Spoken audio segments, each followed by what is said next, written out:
Bonjour tout le monde.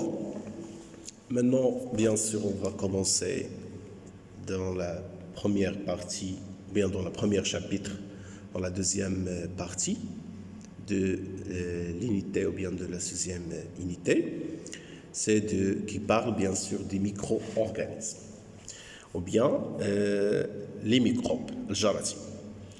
Alors, l'homme vit dans un environnement peuplé par différents types de micro-organismes. Certains sont pathogènes, momreda, font courir des risques de maladies à l'homme. Donc, ça veut dire les micro-organismes qui font des maladies, bien sûr, à l'homme.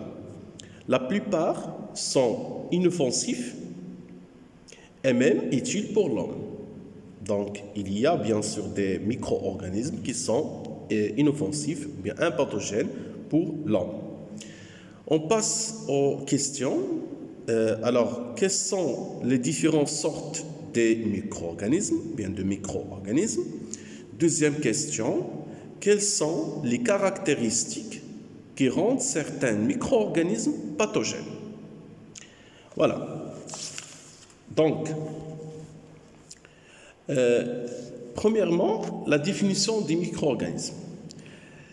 Les microbes ou bien les micro-organismes sont des organismes microscopiques, invisibles à l'œil nu, dont certains sont bénéfiques, le ver des pains, et certains sont nocifs ou bien pathogènes, comme le bacille tétanique, etc. Ils sont présents dans tous les milieux, comme l'eau, l'air ou bien le sol, à l'exception du milieu stérile. Alors, les types de micro-organismes. Les types de micro-organismes, on a 4 types de micro-organismes. Premier type, c'est du protozoaire. Les protozoaires, ce sont des êtres vivants unicellulaires.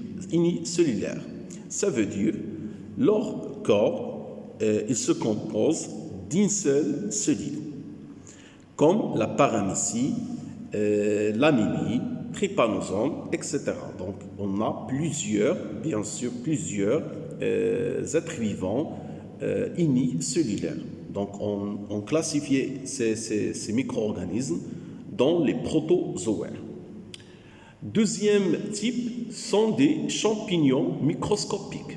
Les champignons microscopiques, bien sûr, on a plusieurs types, comme le levure des pins, le levure des bières, etc., les moisissures des pins, et ainsi de suite. Troisième type, c'est des bactéries, comme le bacille ou bien les bactéries du Yaroct. Et aussi, il y a des bactéries qui sont des bactéries inoffensives, sont des bactéries utilisables et impathogènes, bien sûr. Et quatrième type sont des virus. Alors, ce ne sont pas des cellules, elles sont les plus petits organismes microscopiques, pathogènes et parasites obligatoires, comme les virus de grippe, virus corona, virus de VIH, etc. Et maintenant, on passe au mode de multiplication des micro-organismes. Alors, on a plusieurs modes. On va parler aux divisions comme un mode de multiplication. Ça veut dire la division. Alors, la division, ça veut dire on a une seule cellule qui se divise en deux. Bien sûr, en fonction du temps et en fonction des conditions favorables. Le bourgeonnement, comme le levure de bière. Alors, la multiplication de levure de bière, c'est le bourgeonnement. Alors, troisième mode de multiplication, c'est de sporulation qu'on voyait dans les champignons microscopiques qui font cette mode de multiplication. Et quatrième mode, c'est la multiplication à l'intérieur du cellule qui s'appelle la cellule hôte. Alors, les virus sont, ou bien ils multiplient dans une cellule qui s'appelle la cellule hôte. Ça veut dire le virus entre dans la cellule et qu'il se multiplie à l'intérieur de la cellule en utilisant le programme génétique de la cellule.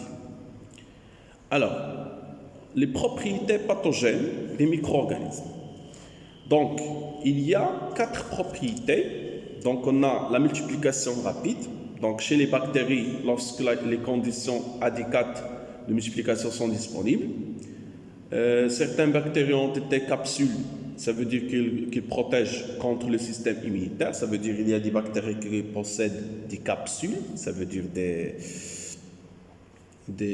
العربيه عليبات كتحميهم من التدخل ديال الجهاز المناعي ديال بعض الكائنات الحيه، وبالتالي كتبقى هاد البكتيريات كتعيش في الجسم وحامياها هاد لي كابسول. Troisièmement, on a la multiplication des virus à l'intérieur des cellules vivantes et leur destruction, ainsi l'évolution d'une année à l'autre. Quatrièmement, la sécrétion de substances toxiques, la toxine, qui agit généralement sur le fonctionnement du système nerveux. Alors, bien sûr, il y a des micro-organismes qui sécrètent d'une substance qui s'appelle la toxine, ou bien ce qu'on appelle sommeil. Sommeil, bien sûr, est très dangereux pour le système nerveux, bien le corps en général. Et voilà. Ça, c'est pour les propriétés pathogènes de micro-organismes.